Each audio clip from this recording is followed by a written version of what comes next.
I can remember getting this email like it was yesterday. I mean, it's just so vivid in my mind. I'd never seen any email like this before. It was completely different. This was a long time ago. In fact, it was so different that I actually I printed it out. And this was back in the days of the dot matrix printer, before I could afford a laser printer, or they didn't even have inkjet printers. So anyways, I printed this thing out, and it was page after page. I don't know, it must have been 6, 7, 8 pages long, this email. And the reason it was so different, it was a sales letter. It was a sales letter for a product that was called Turn Your Computer into a Money Machine. Now at that point, I had no business. I had never even heard of this information business, this information marketing business, this idea of selling your knowledge, creating information or knowledge products and selling them, something I'd never even heard of. So I got this advertisement for Turn Your Computer into a Money Machine. And I know that sounds really cheesy right now, but it's what it was. And I printed it out, and I sat there and I read this thing over and over and over. And it was advertising this course that cost $97 plus shipping and handling. So it was $99.50. I had very, very little money at the time. The disposable income for my family for the entire year, meaning the money we had after we paid for our food and our rent and our insurance, was $400 a year. So to spend $99.50 on this seemed ludicrous. But it just gave me this vision for this bigger life, for starting a business. It gave me this vision for having some control in my life, for being able to support my family. At that point, I was Mr. Mom. I was staying home, taking care of 2 kids, two young kids. My daughter was just a baby then. My son was just he's a toddler, a few years old. My wife was out supporting the family, and all I wanted to do was be able to help support the family. So I got this product, or I got this advertisement, this email that was advertising this product. And I just read it over and over and over again. For a week, I just kept on going back to it. And it just seemed to make so much sense, but it seemed like such a leap that I could actually sell my knowledge, that anyone would buy anything from me. It just seemed like this unbelievable leap. But then I made this decision that changed everything. And I said, boy, you know what? If I look around this publishing industry, I see other people publishing and making money. I know the Wall Street Journal's been published for 100 years, and they're still publishing it. They must be making money. So I know people make money through publishing. Maybe I can. So I wrote out a check, and I sent a check off to buy that product, Turn Your Computer into a Money Machine. I got that back, and that taught me the basics of information marketing. And because of that product, a few years later, I was producing my own products. And then here we are, I don't know, 15, 16, 17 years later, and I've now sold over $20 million of products. So the reason that I tell you that story is not so much for the point of the story. I just wanted to illustrate how a story can pull you in. Did that one get you interested at all? Were you sort of wondering what was coming next, why I was telling you the story? Stories are incredibly powerful. They are unbelievably powerful, and they will set you apart from your competitors.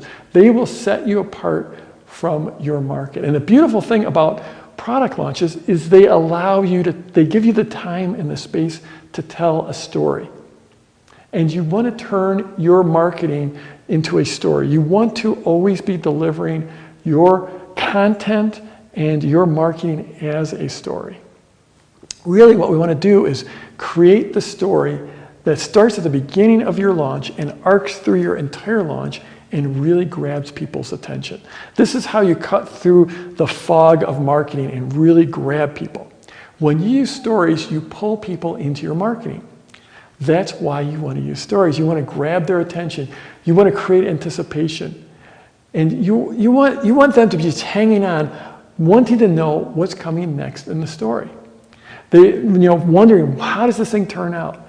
That's what keeps people reading a book. That's what keeps people, Hollywood movies, 2 hours long. How do you keep people engaged for 2 hours? By telling a story. Stories are how lessons have been passed down forever, since the beginning of time, since before we even had written language. Back then we had stories, and those stories were how wisdom was passed from one generation to another generation to another generation. That's what makes them so powerful. We are bred, it's right in our DNA to pay attention to stories, to learn from stories. Once we start to hear a story, all the filters go off and we believe that story. Stories are really sticky, meaning that people really remember them. People remember stories a lot longer than they're going to remember any lecture or any lesson. I mean, if you think back to like a seminar or a workshop or a class that you've been to, just think back to something that maybe a class that you were in or a seminar you were in 2 or 3, 4 years ago or 10 years ago. Try to remember something from that seminar, that workshop, that class. And I bet you that if you think about it, the odds are that you're going to remember a story. And if you actually remember a lesson or any real content, it's probably because it was shared as part of a story. It was wrapped into a story. Stories are what we remember. And the other key thing about stories is that we believe stories. They drop our defenses, and it's like we're back in kindergarten again, and we're just sitting there listening to the teacher. We believe stories. Stories are how we learn. Now, obviously, you have to be careful. You don't want to abuse this, and you want to be truthful in your marketing, and you want to be truthful in your stories. But the thing is people will believe your stories way more than if you just start telling them, the benefits or the features of your product, that this has got 6 DVDs or this drill can turn at 20,000 RPM. They're not going to remember that. They're going to remember your stories. Now, I'm a bit of a geek about stories.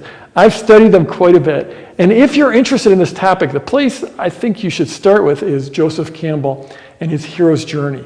It's an amazing body of work. It's a body of work for his entire lifetime, and it really boils down the essence of storytelling throughout time and throughout the world.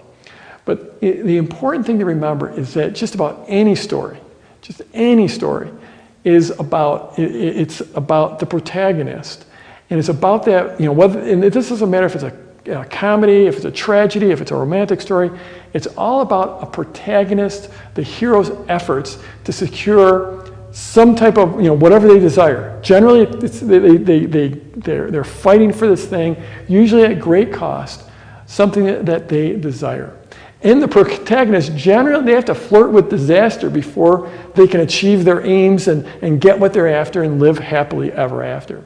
That's the master core formula behind the story. You've got a hero or an anti-hero. You've got a protagonist who is fighting the odds, fighting disaster to try to get what they're going after. It's about their struggles to overcome whatever's on that path to what they're looking for. So, what does all this have to do with your marketing? What does it have to do with your product launches? And what does it have to do with your business? That's what the next video is all about.